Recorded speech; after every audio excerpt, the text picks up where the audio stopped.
ectomia, na maioria das vezes, não tem um resultado muito positivo, porque ela afeta a matriz, né? É uma extração, é um procedimento um pouco agressivo. Então você pode, com um procedimento não radical, pode corrigir a unha sem precisar utilizar a onicoectomia. Só em casos assim extremosos que é necessário usar um procedimento como esse. Vocês tratam, vocês drenam esses abscessos? Sim, nós aplicamos uma solução que tira a dor, né, do granuloma. Nós fazemos a onicotomia lateral, tiramos a espícula da unha e depois faremos um acompanhamento cauterizando esse granuloma. Pode ser cauterizado com um cimento cirúrgico ou com uma quimio-cauterização. E usamos, às vezes, um laser para ajudar a acelerar a cicatrização. Vocês fazem só um minutinho, só para me esclarecer. Vocês fazem tratamento local ou costumam fazer tratamento sistêmico, dependendo dos casos mais afetados por infecção? O tratamento sistêmico nós não fazemos, só local. Nunca? Não fazemos. Bom, durante o período que a pessoa está fazendo esse tratamento, ela pode usar esmalte e tal, não? Não, eu pessoalmente não aconselho esmalte, mesmo com unha normal, nem base. No caso, só de qualquer maneira, quando o paciente vai até ao meu consultório, eu sempre recomendo que a pessoa evite usar salto alto e bico fino, porque muitas vezes ele é a causa. Se você não elimina a causa, a consequência mantém-se. Então, está fora dessa, Ana? Ana está usando bico quadrado nesse momento. Então, não adiantaria isso. Não adiantaria eu tratar da senhora e a senhora continuar com os mesmos hábitos. Inclusive, eu queria até salientar aqui uma coisa, salientar até a colocação dela. Eu digo sempre que a área de saúde é uma engrenagem que tem que trabalhar em conjunto. No meu consultório, eu trabalho em conjunto com várias áreas, né?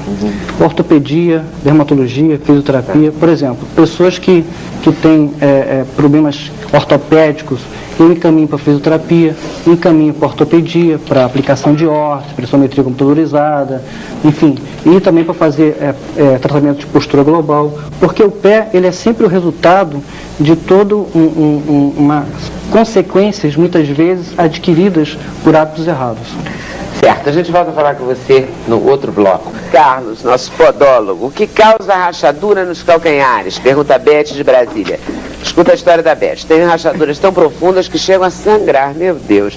Agora estou usando um remédio caseiro feito com água oxigenada, vaselina líquida e comprimidos de analgésico. Isso é bom? Não, tem que avaliar. Mas dá uma ajuda para a Beth. Eu digo sempre, primeiro tem que fazer uma avaliação para saber a causa. Pode ser excesso de peso, pode ser problema mecânico, pode ser problema sistêmico, uma queratodermia, enfim, uma hiperkeratose. Isso tem que se avaliar para poder efetivamente proceder corretamente. O problema de unhas encravadas pode ser hereditário? Pergunta Alfredo Corrêa da Gávea, no Rio de Janeiro. Olha, algumas pessoas já têm uma tendência, como eu estava conversando com ela, de ter uma característica na unha que tem uma facilidade a ter problemas nesta, mas na maioria das vezes, havendo uma prevenção correta, a pessoa nunca terá um problema nas unhas. O algodão colocado no canto das unhas evita que elas fiquem encravadas? Elaine do Meia. Na maioria das vezes, não. Mas depende muito. Mas esse é um procedimento arcaico, né? Que é muito usado por profissionais não. Uma bailarina que usa sapatilha de ponta, qual o problema que poderia apresentar futuramente nos pés e nas unhas? Elisângela de Natal. Os problemas mais variados, onicogrifose, hálux valgus, metatarsalgia. A bailarina, infelizmente, está exposta a muitos problemas nos pés, somente no antepé. Eu tenho... Meu quarto dedo do pé não encosta no chão. A história da Norma de São Paulo. O quarto dedo do pé não encosta no chão. Isso causa dores lacinantes no pé e na coluna. O uso de um apoio de borracha é prejudicial ou não? Ela teria que fazer primeiro uma avaliação, como por exemplo um exame, uma plantigrama, uma pressometria computadorizada, para verificar como é que está a biomecânica dela, se ela está pisando corretamente. Tá? A partir daí você tem que ver o que ela tem efetivamente no pé, qual é a causa dessa alteração. Tá, mas o uso do apoio de borracha dói, é prejudicial? Tem que ser uma órtese específica para ela, tem que ser uma família específica. Qual o tratamento adequado para joanete em estado avançado? Poliana, de Aracaju, Sergipe. Só cirúrgico. Cirúrgico, só cirúrgico. Qual o tratamento que eu posso fazer para uma unha que rachou na vertical? Leia de Belém. tem que se verificar a causa dessa fissura, que pode ser um traumatismo na matriz ou até mesmo sistêmico. Tem que verificar. Eu tenho uma calosidade embaixo do pé que alguns chamam de olho de peixe. Sim. Eu já fiz uma cirurgia, mas que na verdade não resolveu nada. Cada mês eu vou ao Dr. Scholl para raspar porque fica muito dolorido. Hoje existe alguma forma de acabar com isso? Valmir, de Vila Mariana, São Paulo. O que tem que se verificar sempre é a causa desse núcleo. Geralmente esse tipo de eloma, ele é causado por uma pressão articular. A cabeça do quarto metatarsiano, por exemplo, alguma pressão localizada que cria. Geralmente a cirurgia, ela é muito sintomática, ela não observa a causa. Primeiro tem que se observar a causa, a biomecânica, postural, etc. para Tá bom, obrigado. Tratar especificamente do caso. Valeu, obrigado. Eu vou fazer o seguinte, eu vou dizer boa noite, despeço de todo mundo, entrego a vocês, tá? Então é o seguinte, obrigada Marcos Gomes, obrigada Ana Ramalho, valeu doutor Furtado, Ana Lúcia, obrigada pelo livro, pela presença e pelo exemplo, doutora Marta, muito obrigada Marcel, obrigada Carmen, obrigada Claudinha, maravilhosas, obrigada a vocês também por estarem nos assistindo, uma boa noite, até amanhã, aqui no Sem Censura, e vamos encerrar hoje deixando o encerramento para elas, Claudinha Teles, Carmen Costa, com vocês. Quem parte leva saudade de alguém que fica chorando de dor. Por isso não quero lembrar quando partiu meu grande amor. Ai, ai, ai, ai, ai, ai, tá chegando a hora. O dia já vem raiando, meu bem, eu tenho de ir embora. Linda. Obrigada.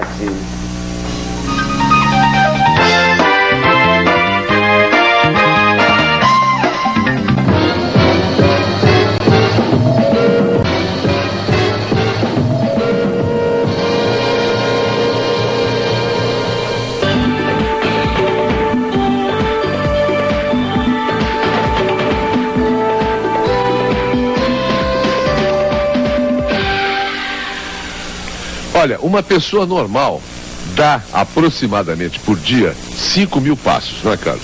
5.000 passos. Isso quer dizer que em um ano, uma pessoa normal dá 1.825.000 passos. O que equivale a dizer que aos 30 anos de idade, essa pessoa terá caminhado, terá andado, terá dado 55 milhões de passos. Quer dizer, haja pés para aguentar, não é? Esse atrito todo. Eu estou recebendo com muito prazer agora o Carlos Machado Furtado, que é podólogo e tem uma atividade muito intensa, porque são para as pessoas que têm problemas dos pés que ele trabalha. Quais são, afinal de contas, ô Carlos, os principais problemas nos pés das pessoas? Nos tais que dão aí até os 30 anos de idade, 55 milhões de passos. Principalmente com calçados inadequados. E eles são as maiores causas de vários problemas nos pés. Calçados inadequados. Isso, salto alto, bico fino, principalmente as senhoras vaidosas, né? Que sempre coloca a vaidade à frente do bom senso. Quer dizer que então, você está falando para as mulheres aí, o salto alto é um veneno para tudo, para os pés, e a partir dos pés vem o resto do corpo. Que eu digo os podólogos e os ortopedistas. Então fala um pouquinho mais aí do salto alto. O salto alto ele costuma dar uma pressão muito grande nos pés. Vou dar um exemplo aqui de uma figura que eu tenho que demonstra muito claramente isso. Isso aqui seria um salto normal de 2 a 3 centímetros que distribui 50% do peso para o antepé e o retropé, que seria a parte da frente e a parte de trás. Perfeito. O salto vai aumentando, com o aumento do salto, a descarga no antepé aumenta. E com isso vem as anomalias, vem as patologias dos pés, que cada vez são maiores. Quais sejam? Quais são as patologias dos pés? Eu vou colocar primeiro a nível de podologia e depois vou abranger as outras áreas. Perfeito. A nível de podologia seria as onicopatias, ou seja, problema de unha. Como? Onicopatias. O que quer dizer? Problema de unha. Problemas de unhas. Patologia de unha. Certo. Tá? E depois vem os elomas, que seriam os calos. E, consequentemente, paralelo a isso, vem as metatarsalgias, que seria problema no antepé, metatarso caído, com os dedos em garra e etc., que causam cada vez maiores problemas nos pés. Que problema é esse aqui, por exemplo? Aqui nós temos um exemplo, não é? Vamos colocar aqui nós temos, esta aqui é uma unha doente. Essa unha nós a chamamos de onicogrifose, que é unha involuta, é unha deformada, e ela causa intensa dor. Antes das técnicas de podologia, a ortoniquia, mais especificamente, as únicas alternativas que tinham eram paliativas extremamente dolorosas. Seria a extração de unha, que 90% não resolve e é extremamente doloroso, seria a cirurgia no canto da unha, que é o mesmo, ou a paliativa, que é cortar os cantos. Com a podologia, a especialização de ortoniquia, que é dentro da podologia, deu a possibilidade de se fazer um trabalho corretivo sem esses traumas. Agora, aqui é o tratamento, aqui foi a evolução do tratamento, e aqui esse último... O que é isso aqui? É em gesso? Exatamente, isso aqui é um modelo... É um modelo fiel de um paciente. Exatamente. E aqui nós temos um antes e depois também, que eu queria que você mostrasse. Isso aqui demonstra bem... Outra unha doente, outro tipo, o que é? Que tem essa é uma onicogrifose, só que com agravante, que ela veio de vários procedimentos que não deram resultado. Pelo contrário, agravaram mais ainda o quadro. Veja que tem até uma cicatriz, e depois do tratamento ela ficou assim. E como é que é esse tratamento? Nós usamos a ortoniquia, ela usa de várias variantes técnicas. Existe a onicortese acrílica, a onicortese metálica, a onicortese elástica e a Clip Systems, com fibra de memória molecular. Dependendo do tipo da onicopatia, ou seja, do problema da unha, nós usamos uma técnica específica, ou até mesmo mais de uma, se for o caso. E entre elas são essas as principais, né? Essa aqui seria a unicortese. Mostrar o dedo certo é assim para a câmera, né? A unicortese metálica, né? Aqui já é o tratamento. É o tipo de técnica, é o tipo de material que nós aplicamos para corrigir a unha. Detalhe. Você coloca essa presilha metálica aqui. Exato, ela traciona a unha de modo a corrigi-la. Detalhe, não dói nada. Não dói nada. E anda, caminha, continua trabalhando. O que mais? Tem a unicortese acrílica, que também serve para correções de unha. Então pode ser tanto total... Que é a aplicação de alguma película por cima? É de um acrílico. De um acrílico. Existe a unicortese elástica também, que é esse elástico. E a mais moderna e atual, que é o Clip System com fibra de memória molecular. Ela serve para alguns tipos de lâminas e ela é um pouco mais discreta do que as outras. Me diga uma coisa, Carlos.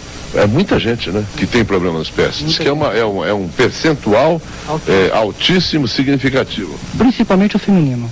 Principalmente as mulheres. Exatamente, em decorrência da tal vaidade do calçado. Quer dizer que o salto alto, então, mas também tem gente, eu conheço mulheres que não sabem andar, a não ser de salto alto. Mas isso é questão de hábito. Eu sempre costumo falar que a área de saúde ela tem que ter uma consciência multidisciplinar muito grande. Na podologia nós temos por formação essa consciência. Vem muitas vezes ao podólogo pessoas que estão precisando de uma orientação adequada.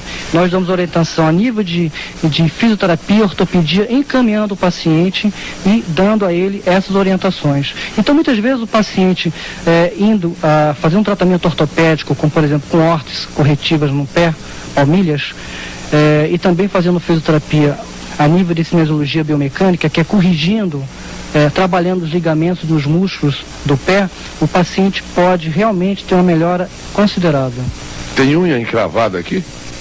Alguma daqui é unha encravada, que a gente ouve falar em unha encravada, né? Isso aqui nós chamamos, na verdade, a unha encravada. É outro problema. É outro problema. Posso até mostrar uma. Eu quero, me mostra nos teus esquemas, interessante, né? Como serviço, como orientação às pessoas. Me mostra. Não é muito bonito não, mas mostra para dar consciência às pessoas do que, olha como ficou essa unha.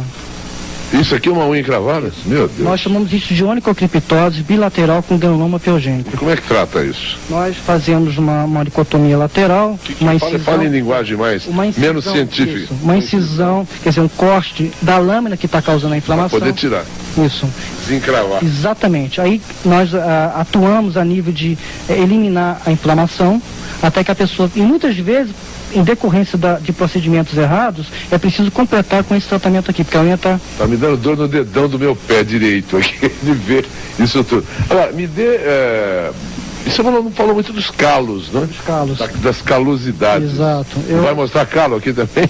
Não, tem calo, né? Eu vou mostrar aqui alguns exemplos do que pode... Tem gente que sofre com calo, meu Deus do céu. Perde uma viagem. Vai para Nova York. Nova York tem que andar um pouco, né? Exato. Para lá e para cá, tá o calo, perdeu a viagem, perdeu a passagem, perdeu tudo. Isso aqui são alguns casos mais comuns de calos, ou seja, elomas. São esses aqui, tá? E você vê que junto sempre são tipos de calos aqui. Perceba que o calo ele não é uma patologia isolada, ele é consequências de alterações no pé. Só veja que todos esses problemas são em consequência de alterações no pé. Você veja, alterações no pé, mas que tipo de alterações? Veja esse caso aqui, o pé de martelo, dedo em martelo, dedo em taco de polo, garra. Causado por quê? Basicamente por calçados inadequados. Calçados inadequados. Muitas vezes a pessoa usa um calçado inadequado, tem uma biomecânica... Mas como é que eu vou saber qual é o calçado adequado? A gente compra pela beleza do calçado. Esse é o problema. Pelo conforto, pelo menos aparente, no momento que você experimenta o calçado. Tem alguma outra dica para se comprar o calçado? Sim, tem que comprar primeiro pelo conforto, não pela beleza. E segundo, procure sempre comprar o calçado no final da tarde, que o pé está mais demasiado, está mais inchado. Inchado. Nunca comprá-lo pela manhã. Comprou de manhã, o pé está descansadinho. Sim. Vai comprar número que depois vai ficar apertado. Pode apertar. Sempre que procure dica? Comprar e sempre experimente bastante para depois não tem questão de palmilha, tem alguma coisa também? Sim, é como eu disse, tem pessoas que têm alterações nos pés que é necessário usar uma palmilha para corrigir essa alteração no pé e, em paralelo, fazer uma fisioterapia. Outro conselho que eu dou, que é muito polêmico às vezes, é nunca tirar cutícula. Nunca tirar cutícula no pé? É o único país do mundo que tem esse procedimento. Vale para as mãos também isso, né? Vale. Sendo que os pés estão mais sujeitos a problemas. O Brasil é o único país do mundo que tira cutícula. É mesmo, é o único país que tem a prática de arrancar cutícula dos pés. Exatamente, que causam vários males posteriores. Procurar sempre exercitar os pés quando estiverem cansados, por exemplo, uma simples bola de gude, por exemplo. Como essas aqui. Você procure agarrar com os dedos essas bolas de gude. Você distribui essas bolas de gude e vai agarrando com os dedos dos pés. Exatamente, procure agarrar, tá? Assim, ó. Exato. Imagine que a minha mão fosse os dedos dos pés, fazendo isso, né? Exatamente. E tentando agarrar. E a mesma coisa com essa bola, exercitando a região plantar. Aqui? Isso aqui você coloca na... E depois também com os dedos. Aqui seria a palma do meu pé. Exatamente. Isso. Outra é exercitar, pega o dedão, o hálux, né? O hálux e faz no pé? No pé? Faz esse exercício para também... Esse aqui é um dedão e esse aqui é o outro? O outro dedão, seria o hálux, né? E fazer esse exercício. Muito obrigado, Carlos, pelas suas informações. Muito obrigado. Eu que agradeço por você me trazer informações tão preciosas, né, ao meu telespectador. Até a próxima, hein? Obrigado. Eu volto daqui a pouquinho com vocês.